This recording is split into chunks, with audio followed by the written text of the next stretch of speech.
Anyways, punta na tayo dun sa ating susunod Di ba? Boss Alexander, galing-galing ka na ba?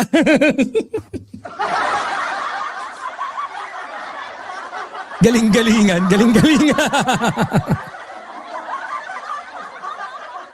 Ma'am Cherry Bacho.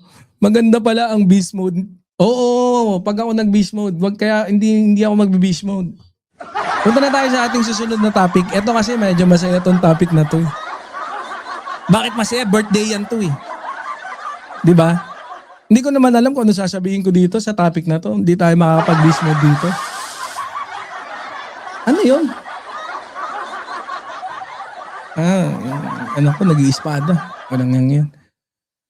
Sabi rito breaking news. Negros, tara na. You're all invited. Come and join us this March 28, 2026 as we celebrate the 81st birthday of Rodrigo Roa Duterte. Alam nyo guys, eto side note lang. No? Mamaya na tayo magbatian. Ma'am Jo! I mean, you're doing great. Really? Wow! Ma'am Jo, shout out Ito kasi mamaya batayan tayo after nung sunod na topic.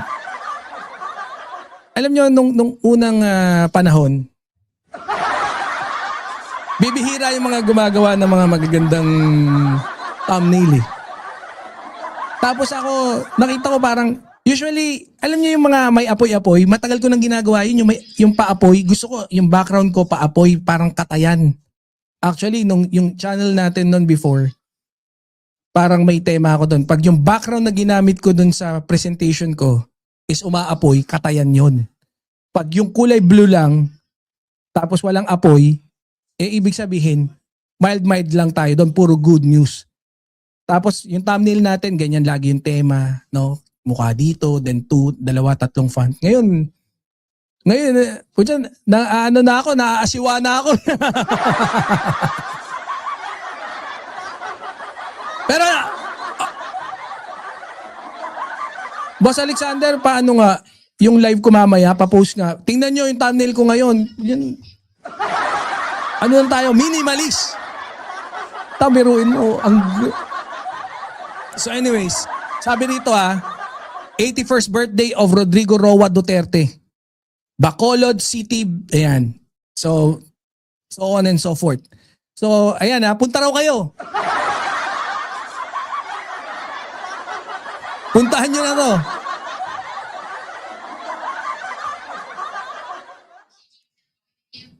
Hindi, pero alam nyo, gawa natin ng ano to. Kasi etong pag-iimbitan nila na to, kasi parang malawakang rally. Kagaya nung pinakita nila before. Ayan, yan na ba yon? Tingnan nyo yung link ko dyan. Yan na, papausahin natin ngayon. Minimalist lang. Picture ko lang na poging-pogi. Good looking lang tayo. Tapos, andun na yung di ba? Boss Alexander, sinilip mo ba? Di ba ang ganda ng thumbnail natin to, no? Nakaganon lang ako, yabang eh. Tapos andito yung mga topic. Yun na. Ganun na ang gagawin natin ngayon. So anyways, puro yabang. Lang yata si Banat, yabang. Punta na! Ayaw nyo? Ayaw nyo pumunta? Hindi kasi 'di ba nung kagaya nung pinakita nila, I think it was last year na kung saan malawakan global, no? It was even on the news, global news, na kung saan marami nagrally na aawa kay Duterte. I think it was his first birthday dun na sinelebrate dun sa 'Di ba? Kaya eto, ang tanong natin dito na sa tingin ko yan din ang tanong nyo eh. Diba? Yan yung naiisip nyo eh. Ano ba to? Birthday o show of force? Diba? Show of force kasi to eh. Kaya lang, wala na silang force eh. Hindi, makikita natin kung matatapatan ba nila yung ginawa nila nung isang taon. Kasi alam nyo, crowd is power in politics. Pag meron kang crowd, meron kang numbers, meron kang bilang, powerful ka in politics, meron kang pool. 'Di ba? At yan nga yung unti-unting nawawala sa mga Duterte clan. Sino yung mga si Duterte? Ayan, yan yung mga nandyan, syempre, mga maisog-maisog. Oh, yung mga supporters, organizer ng event, dyan sa Bacolod, dyan sa Negros. Yan yung tinatawag na show of force. Pagpapakita kung gaano sila kalakas. Gusto nilang ipaalam na meron silang crowd. Na powerful pa rin sila. Nangihikayat, kaya lang nangihikayat eh. Mahina, dapat ganito lang, walang masyadong effort. O, punta kayo, birthday, kung ngayon, bahala kayo. Kung may gagawin. Pero dati talaga, malaki yon, di ba? Tapos pinapakita sa international news, marami nag-iiyak ang mga Pilipino, pinapakita yung mukha ni Digong. Di ba? Pero that was last year. Hindi pa siya nun eh. Di ba? Pero nung matapos na magsalita, "My name is Rodrigo Roa Duterte. I live in the province of Leyte. My mother's name is Isabela." Doon lahat nawindang eh. Sabi po, ano to? Nagjo-joke ba to? Ha? Ba't biglang gumanon? Dati, tapang eh.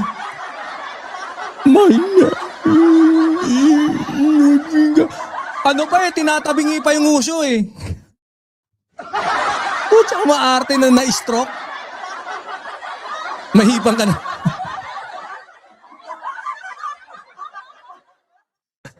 Oh. Sa politika kasi, yung dami ng tao, simbolo ng lakas. Strategy, power, narrative. Yan yung konsepto ng mga topic natin ngayon. Yung ganyang event, ginagamit yan para saan? Power optics, support demonstration, machinery at activation, political relevance, coalition signaling. Power optics, pag marami kayo, the stronger you appear sa publiko. Kung talagang yung... Kaya lang, wala na eh. Yung head nila nakakulong sa dahig. Yung magsi-celebrate ng birthday. Hindi na nila nakikita. Si Kibuloy, putya, wala na. Patay na daw eh. Hindi. Patay na yung yung alab. Wala nang alab eh. Oh. Hindi na raw nakakaamoy ng Palmolive purple ngayon. Kaya wala na. Wala nang power. Oh. Political relevance. Paano magkakaroon ng political relevance pa si Digong? Oh. Coalition signaling, pwede yan. 'Di ba? Makapanghikayat ng pwede maging kakampi. 'Di ba, Ma'am Lucy?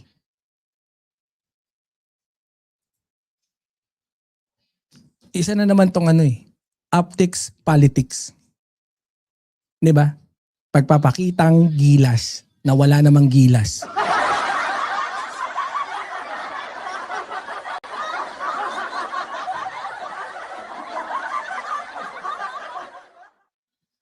Dito, ang importante, ang gusto nilang ipakita, political relevance, influence, at future election positioning sa politika. Kailangan ipakita na malakas kahit wala pang eleksyon. Kaya nga nag-announce si Sara Duterte. Di ba? Sa politika, hindi lang mahalaga kung sino yung tama. Minsan, ang mahalaga kung sino yung mukhang malakas. Alam niyo, yan din naman eh. We all know numbers is important, pero yung propaganda, palabasin na malakas ka. Bakit ba pagka may mga rally, minsan halos kanda o gaga magsinungaling yung ibang tao? 'Di ba? Kunyari, naalala nyo nung campaign ng 2022, ang daming tao, 50,000. Sabi naman nung kabila, ang onti ng tao, 50,000 lang. Parehas lang yung numero, pero yung isa, sabi niya, ang daming tao. 50,000 na, ang dami. Yung isa naman, walang katao-tao, 50,000 lang. Pero parehas lang. Ganun pa rin. Doon pa rin tayo sa political narrative. Kung sino yung magkocontrol, siya yung magmumukhang malakas. Anyways, birthday lang naman yung digong yan. Dapat di na natin tinatapik yung mga ganyang kabalbal. No? Wala eh. So yeah, magandang gabi po sa lahat. Siyempre, punta na tayo sa ating susunod na talakayin. Pero bago ang lahat, siyempre, kagaya ng sinabi ko, gusto ko kayong batiin, yung mga bago dyan, si Ma'am Lucy. And sino pa yung bago? Wala ang bago? Uwian na tayo. Yun lang nakita ko, si Ma'am Lucy lang, VMB family. Shout out. Okay lang din yan. No? Press 1 nga muna. Press 1 para mabati ko kayo. Mamaya wala na kayo dyan. Salita ako ng salita rito. Hindi ko kayo nakikita. Press 1 tayo. Press 1. Let's go. Good evening, everyone. DDS, utak luga. DDS, tanga-tanga. DDS, utak luga. Ma'am Liberty Arcega, Boss Gerard Ramirez, si Ma'am Jo, si Ma'am Alicia Duran, DDS, utak luga. DDS, si Mama Brenda Barton. DDS, utak luga. Okay na? Wala na? Ganyan, maganda. Diretso lang tayo. Mamaya na tayo magbatian pagdating sa dulo. Total, wala na nag-press lang.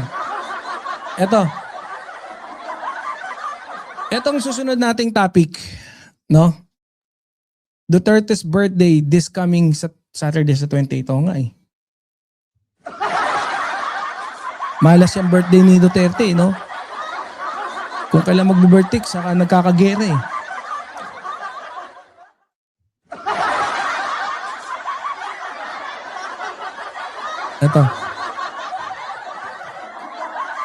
Ito sabi.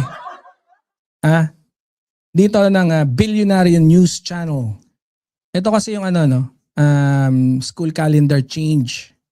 Sabi rito, the Marcos administration is overhauling the country's academic calendar, ditching the long-standing standing four-quarter system in favor of a three-term structure to fix what it sees as chronic problem of fragmented learning and lost classroom rates.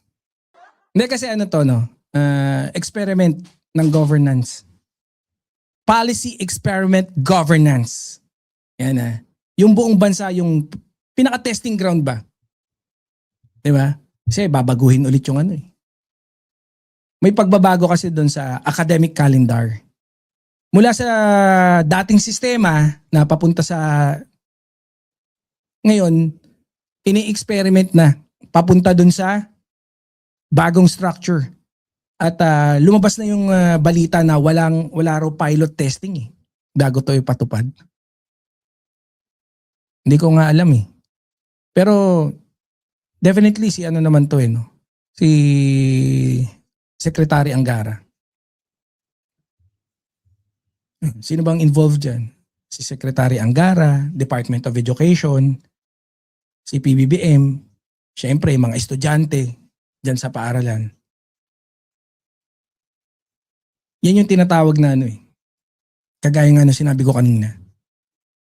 Policy experiment pagdating sa pag-govern. Sa Pilipinas, madalas policy muna bago yung pilot testing. Naalala niyo ba yung ginawa rin ni Sara before? Yung pagdating dun sa pagbabasa ng tuwing Friday. Wala Walang pilot launching. Basta sinaalang kagad Diba? Imbis na makaganda, catch up Friday. Imbis na makaganda, marami pang na-weirduhan Yung policy change kasi, diba? Yan yung ginagamit para sa reform image, legacy building, system overhaul, administrative control. Tinitingnan, tinitest kung ano yung mas magiging maganda. Kagaya nga na sinasabi ko, no? Let's say, let's give an example na lang dun sa ano.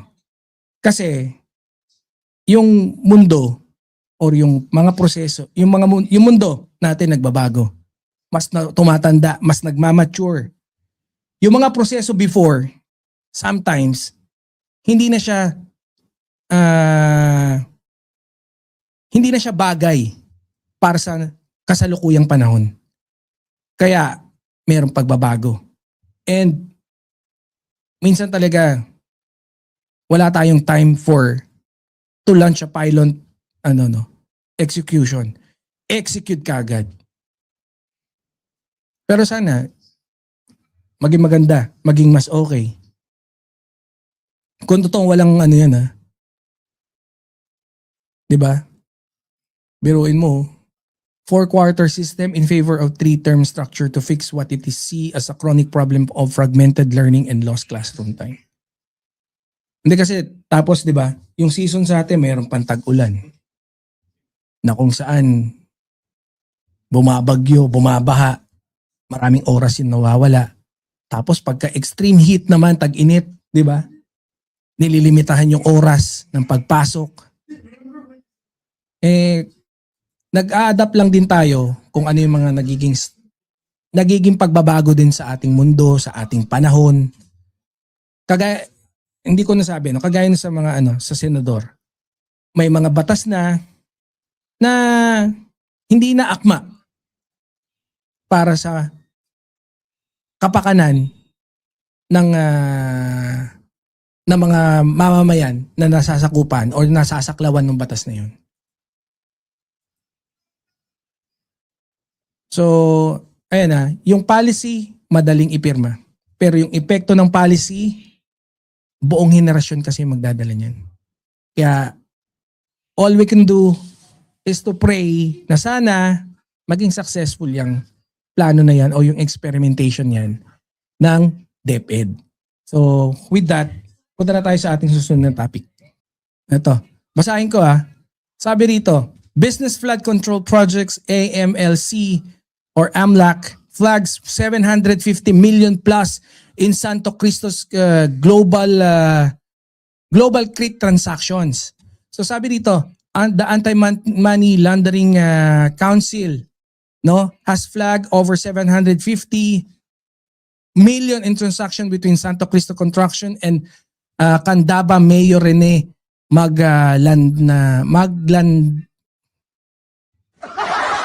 Madlake Global CRIT Builders. The total include 51 undisclosed checks worth 158.2 million from 2019 to 2022, along with the identification transaction totaling to 595 million, described as collection from business flood control projects and collection from construction projects. Official noted a sharp surge in activity from 2023 to 2025. Coinciding with Santo Cristo's rapid accumulation of government contracts in Pampanga.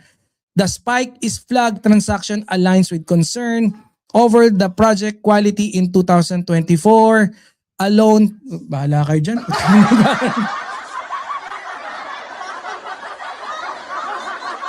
Hindi ko anong sasabihin ko talaga dyan. Wala no.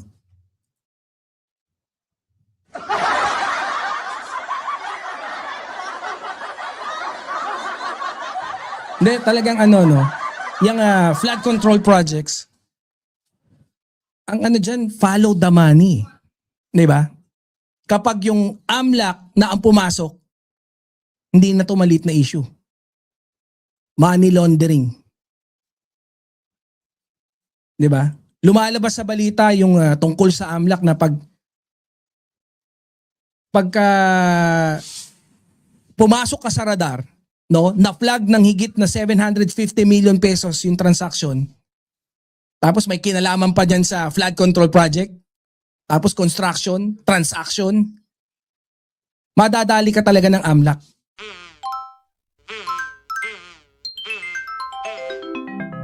Kakulango.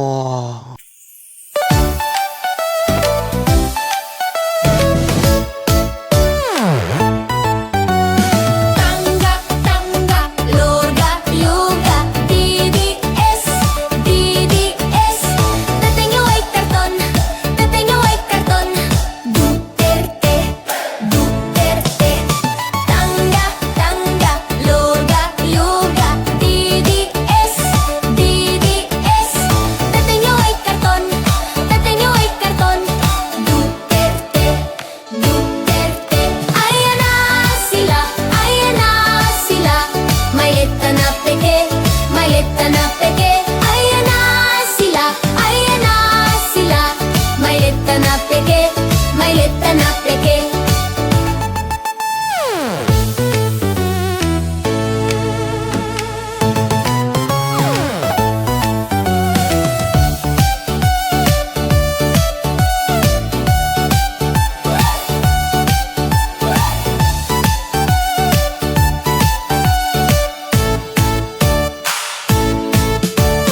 Tangga, tangga, luga, luga, DDS, DDS. Tatay niyo ay karton, tatay niyo ay karton. Duterte, Duterte. Tangga, tangga, luga, luga, DDS, DDS. Tatay niyo ay karton, tatay niyo ay karton. Duterte, Duterte. Ayan na sila, ayan na sila. Malita na peke, malita na peke. Ayan na sila, ayan na sila. Malita na peke, malita na peke.